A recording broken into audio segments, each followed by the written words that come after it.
আসসালামু আলাইকুম। জাল পাতা হয়েছিল, কারেন্ট জাল ওঠানো হইতেছে। অনেক বৃষ্টি হয়েছিল। বৃষ্টি হইলে ধান ক্ষেতের ভিতর দিয়ে নানা রকম মাছের আবির্ভাব দেখা যায়। ভোরবেলা চলে আসলাম জাল ওঠানোর জন্য। ধান ক্ষেতের ভিতর দিয়ে জাল পাতা হয়েছে, বেশ কিছু পরিমাণ মাছ পাওয়া যায়।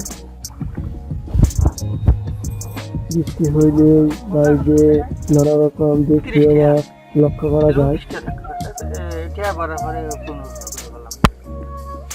ভোরবেলা সুন্দর পরিবেশ, ধান ক্ষেত। অনেকগুলো মাছ জালে আটকা পড়েছে। দেখুন, পুঁটি মাছ, শিং মাছ, টাকি মাছ, অনেকগুলো মাছ জালে আটকা পড়েছে। এগুলো এখন খাওয়ানো হচ্ছে। বৃষ্টির পানিতে এই মাছগুলো ধরা পড়েছে।